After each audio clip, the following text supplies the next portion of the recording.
අද අපි ඇවිල්ලා ඉන්නේ කඩවතට අලුත් වැඩක් කරන්න. අපි අද පටන් ගන්නවා අලුත් සීරීස් එකක් made by නිමාස්.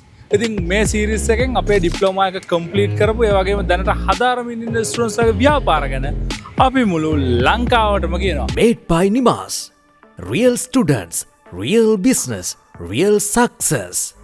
ඉතින් ඔයගොල්ලෝ බලන්න මෙන්න මේ වීඩියෝ ක්ලිප් එක ඔයගොල්ලන්ට මතකයිද කියලා. දැන් ඉතින් මට කඩෙන් ගන්න ඕනේ නැහැ. නිමාස් ඇකඩමි එක තමයි එන්න තියෙන හොඳම තැන. මේ ඉන්නේ 2026 අවුරුද්දේ නිමාස් ෆැෂන් ඇකඩමි ඩ්‍රෙස් මේකින් පාඨමාලාවේ ළමයි 2000ක් විතර අතරේ පළවෙනියා වෙච්ච නදී වන්‍යාරච්චි.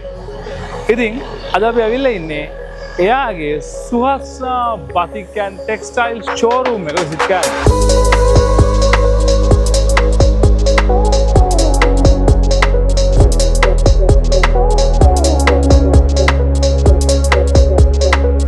ඉතින් ඔයාලට කලින් කිව්වා වගේ මේ ඉන්නේ නිමාස් ෆැෂන් ඇකඩමි එකේ 2026 අවුරුද්දේ ඩිප්ලෝමා ඉන් ඩ්‍රෙස් මේකින් පාඨමාලාවේ පළවෙනි ස්ථානය ලබාගත්තු නදී වන්‍යාරච්චි. ඉතින් කොහොමද? හොඳින් ඉන්නවා. ඉතින් මං හිතන්නේ ලස්සන දවස් කීපයක් පහු වෙලා අද දවසේ මං හිතන්නේ තවත් මට අපූර්ව දවසක් තමයි උදා වෙලා තියෙන්නේ. ඉතින් මම නොහිතපු වෙලාවක මාව බලන්න මගේ ආදරණීය ගුරුතුමිය අද මගේ ප්‍රදර්ශනාගාරයට ඇවිල්ලා ඉන්නවා. ඉතින් බොහොම ආදරෙන් මම මගේ මිස්ව පිළිගන්නවා මේ අවස්ථාවට.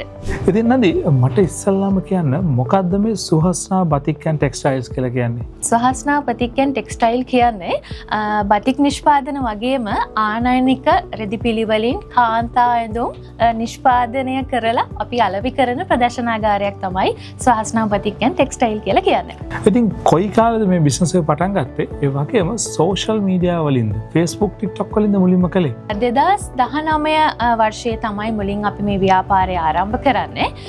ව්‍යාපාරික ස්ථානයකට ඇවිත් දැනට අවුරුදු 5ක් විතර වෙනවා. ඊට කලින් අපි නිවසේ ඉඳලා තමයි අපේ ව්‍යාපාර කටයුතු ආරම්භ කළේ. Facebook TikTok පාවිච්චි කරනවා මේ වෙනකොට. අපිට ඇත්තටම TikTok page එක හරහා ලොකු පාරිභෝගික පිරිසක් අපේ ආදරණීයන් ගොඩ දෙනෙක් අපිත් එක්ක එකතු වෙලා ඉන්නවා. ඉතින් මට කියන්න කොහොමද මේ සුහස්නා බතික් පටන් ගත්තේ? මොකද්ද මේකේ පාත් එක මේ වෙනකන් ආපු? ඔව් සර්, ඇත්තටම මේක මම සාරි 10කින් පටන් ගත්ත ව්‍යාපාරයක්. මුලින්ම මම කියන්න ඕනේ මම මේ ව්‍යාපාරයට එන්න කලින් මම වෙනත් රැකියාවක නිරත වෙච්ච කෙනෙක්. එතකොට මම මේ රැකියාව නිරත වෙච්ච තැන ඉඳන් මට හිතුණා මම මේ රැකියාව තුල හිර වෙලා ඉන්නේ. මට මීට වැඩි යමක් මගේ ගෙදරට මගේ මහත්තයාට සහයෝගයක් දෙන්න ඕනේ කියන අදහසින් තමයි මම මේ ව්‍යාපාර කටයුතු පටන් ගත්තේ. ඉතින් සාරි 10කින් පටන් ගත්ත මේ ව්‍යාපාරය අද වෙනකොට මට ප්‍රදර්ශනාගාර 2ක් දක්වා මම ඇවිල්ලා තියෙනවා. ෂෝරූම් 2ක් තියෙනවා. අනිත් එක කොහෙද තියෙන්නේ? අනිත් එක තියෙනවා දෙල්ගොඩ පරණ නුවර පාර දෙල්ගොඩ තමයි මගේ අනිත් ප්‍රදර්ශනාගාරය තියෙන්නේ. මේ ව්‍යාපාරය කරනකොට මේ සාර්ථකත්වය මට ලැබෙනකොට මට ශක්තියක් වුණ කෙනෙක් ඉන්නවා. ඉතින් ඒ තමයි මගේ ආදරණීය මහත්තයා. මේ ව්‍යාපාරයේ මූලිකම කටයුතු සිදු කරන්න මට මගේ පිටිපස්සෙන් ඉඳගෙන මට ශක්තියක් වෙන්නේ මගේ ආදරණීය මහත්තයා. ඉතින් මේ ඉන්නේ එයා තමයි. එයා මලිත සංජය. ඉතින් අපේ ප්‍රදර්ශනාගාර දෙකේම මූල්‍ය කටයුතු සහ අපේ ඔන්ලයින් කටයුතු සියල්ලම බාරව ඉන්නේ මගේ මහත්තයා තමයි. ඉතින් මට මේ තරම් සාර්ථකත්වයක් ලැබෙන්න එකම පිටුවහලක් වුණේ මගේ ආදරණීය මහත්තයා කියලා මම ආදරෙන් මතක් කරනවා. ඉතින් අද ඔයා ඩිප්ලෝමා එකට ජොයින් වෙනකොටත් ඔයාට මේ බිස්නස් එක තිබුණා. ඉතින් ඇයි හිතුවේ ඩිප්ලෝමා එකට ජොයින් වෙන්න ඕනේ කියලා?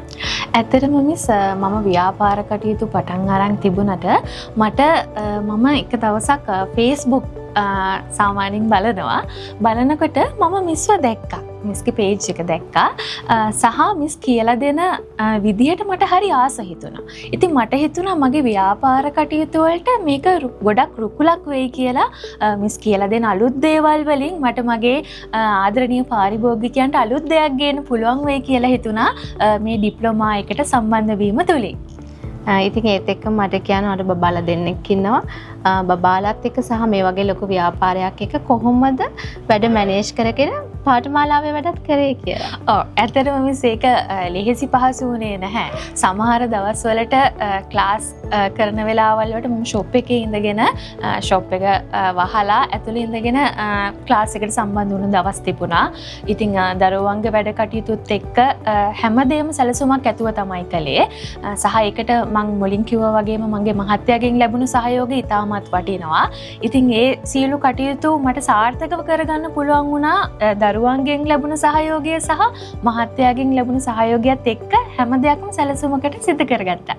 ඉතින් ඔයා කඩවත අවට ඉන්න කෙනෙක් නම් ඔයාට බතික් ඇඳුමක් එහෙම නැත්නම් ඉම්පෝර්ටඩ් ෆැබ්‍රික් එකකින් කරපු හොඳ ක්වොලිටි ගාමන්ට් එකක් ඕන නම් ඔයා අනිවාර්යයෙන්ම එන්න ඕනි සුහස්නා බතික් ඇන්ඩ් ටෙක්ස්ටයිල්ස් වලට. ඒ වගේම ලංකාවේ වෙන කොහේ හරි තැනක ඉන්නවා නම් ලංකාවේ ඕනම තැනකට මෙයාලා ඩිලිවර් කරනවා. කොහොමද ඔයාලා සම්බන්ධ කරගන්නේ? ඔව් සර්, අපේ WhatsApp දුරකථන අංකය 073 903 405. ඔය නම්බරයකට ඔයාලට WhatsApp කරන්නත් පුළුවන්. නැත්නම් අපිට දුරකථන ඇමතුමක් දීලා ඔයාලට වැඩි විස්තර දැනගන්නත් පුළුවන්. ඒ වගේම ඔයාලට සුහස්නා බතික් අපේ Facebook පිටුව හරහා සම්බන්ධ වෙන්නත් පුළුවන්. නැත්නම් සුහස්නා ටෙක්ස්ටයිල් කියන අපේ TikTok page එක හරහාත් ඔයාලට අපිට සම්බන්ධ වෙන්න පුළුවන්. ඉතින් ලංකාවේ ඕනම තැනකට අපේ නිෂ්පාදන ගෙන්ව ගැනීමේ හැකියාව තියෙනවා සහ මේකේ තියෙන සුවිශේෂීත්වය තමයි අපි ඩිලිවරි ෆ්‍රී තමයි ලංකාවේ ඕනම තැනකට අපේ නිෂ්පාදන යවන්නේ. ඉතින් ආදරෙන් මතක් කරනවා අපිත් එක්ක එකතු වෙන්න කියලා. ඉතින් අපේ Facebook පිටුවේ ඉන්න හැමෝගෙම අපි ඉල්ලනවා ඉස්සල්ලාම යන්න Facebook page එකට සුහස්නා බතික් ඇන්ඩ් ටෙක්ස්ටයිල් ගිහිල්ලා follow කරන්න.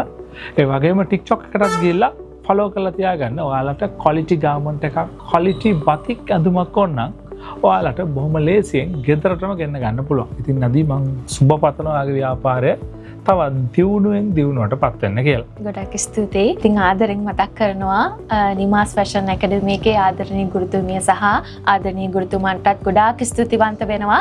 අපි වගේ මේ පුංචි ව්‍යාපාර කරන සියලු දෙනාම වෙනුවෙන් මේ ලබා දෙන ශක්තියට අපි හදවතින්ම සුබ පතනවා මේ නිමාස් ෆැෂන් ඇකඩමි එකටත් සහ අපි වෙනුවෙන් මේ කරන කාර්යය වෙනුවෙන්.